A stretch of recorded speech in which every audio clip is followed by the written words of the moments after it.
About 400 years before Jesus, there was a Greek philosopher and scientist by the name of Aristotle. And today, Aristotle is well known for many things, including one of my favorite quotes, where he said, "We are what we repeatedly do. Excellence, then, is not an act, but a habit."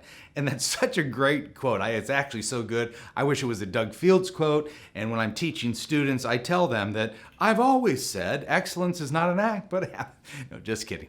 But it's actually a really good quote when talking about spiritual disciplines and helping teenagers develop spiritual habits. But that's for another training. In this specific training, I want to highlight Aristotle's 3 key questions that he identified as essential if you're going to be an effective communicator.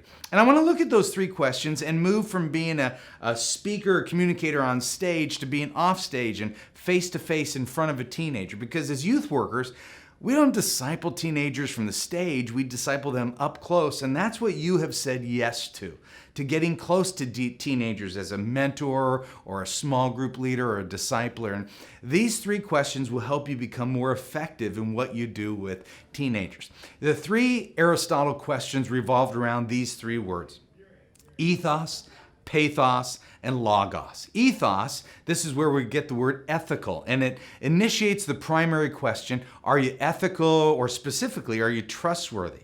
The second word, pathos, where we get the word empathy. And the question here is, do you care about me? And finally, the third word, logos, is where we derive the word logic from. And the question connected to this is, do you know what you're talking about? Are you logical? And as a speaker or a teacher, these are really important questions. Actually, they're brilliant questions. And we need to consider them when preparing a message for a group because your audience is asking those questions of a communicator. But I want to explore how these questions can help you care for and counsel teenagers on more of a one-to-one basis. And I want you to imagine that a teenager is asking these 3 questions of you as their mentor or their small group leader. They're asking, can I trust you? That's a fair question about trust. They're saying, are you an ethical person? Are you honest? Are you worthy of their faith in you? Because students are looking for safe people. People who care about their personal highs and lows, people that they can confide in about some of the questions and pain in their life. But before students will open their heart to you, they need to know that you're going to protect it and that you're going to be trustworthy. I've actually seen in action as simple as safe gossip, which sounds like an oxymoron, but safe gossip, I've seen it damage a leader's ethos. Safe gossip is when you talk to another adult leader about a teenager you're working with, and that's really not safe. See, for example, if you have a teenager going through some difficult issues that you don't feel equipped to answer, please don't be afraid to ask for help, but be very careful to avoid making it gossip. See, you can seek wisdom and advice for a situation without giving away the student's personal information. See, you don't have to say something like, hey, Jerome has a question about gender identity. Well, one, that's gossip. It's violating Jerome's trust. It's just as easy to say, hey, there's a student that I've been talking to recently who's got some big questions that I'm struggling to answer. And one of these questions revolves around gender identity, and I'm at a total loss for what my next steps should be. See, that's a better approach because it protects Jerome's anonymity and it protects your integrity at the same time. And it's essential that you be wise about whom you share information with and when you share that information.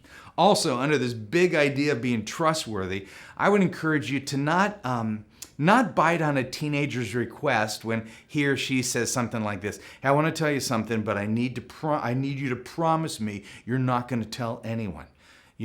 Now, you may already know this, but please don't make that promise.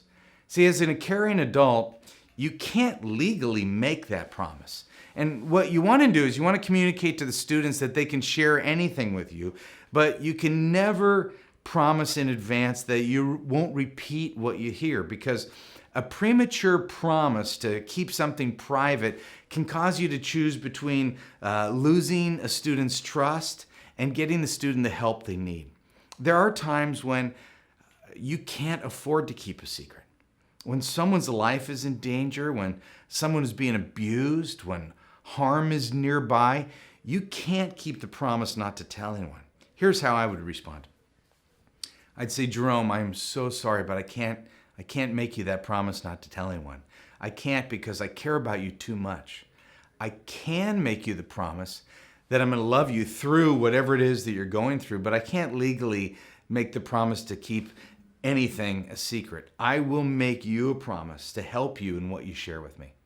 See, this is a little bit of an aside, but you may want to have a plan in place with your youth leaders. If a teenager ever confides in you about abuse or extreme crisis situation or suicide or harm to other students or harm to a family member, be sure to get familiar with your county's emergency child protection procedures so you know what your legal responsibilities are going to be. Then when situations like that arise, you're going to know the right procedures and you're going to be able to properly inform students and families. And in the midst of all of this, you're going to maintain your trust as well as the trust with other students who are eventually going to hear about it. So this is a really big question, and why I'm spending most of the time on this one is, can I trust you? Big question.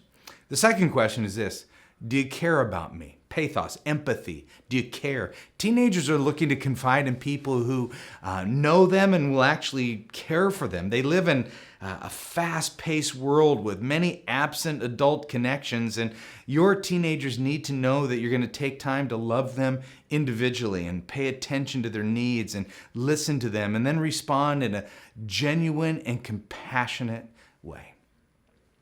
There's a popular phrase that I think all youth leaders should memorize, and it's this: teenagers don't care what you know, that's logos, until they know that you care. That's pathos. Okay? That quote wasn't from Aristotle, but it sure is good, an important one. So, feel free to attribute that quote to me. But there are lots of ways to communicate care. Being consistent, showing up every week, asking personal questions, listening to their answers, following up on conversations, praying for them, encouraging them, you actually signing up for another year as a leader in youth ministry, pointing them to Jesus. I mean, there's so many ways that you can show that you care. And caring for another human who happens to be a teenager is complex. But it's made easier by these types of caring actions.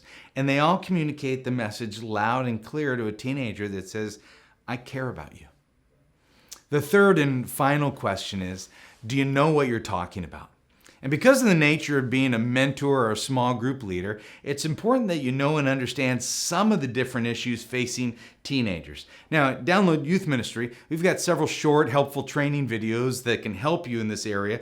But the point I want to make here is that you want to understand logos, learn. You want to understand and learn some of what your students are dealing with. Okay, that's the logic part of this. Do you know what you're talking about as a small group leader? You will know what you're talking about when you understand the pressures that they're facing or the temptations they're experiencing or the cultural trends that they're involved with. There's a lot revolving around a teenager's life. So do your research, read articles, gather insight from other youth leaders, scan books that deal with the lives of today's teenagers. But I hope you'll spend some time with all three of these questions for your own personal ministry to teenagers, and that you'll spend some time really thoughtfully considering ways that you can loving and safely care for them. Remember what me and Aristotle have always said, that we are what we repeatedly do. Excellence, then, is not an act, but a habit. And I hope you'll continue to make learning a habit in what you're doing so that you'll continue in the path of being an excellent youth worker.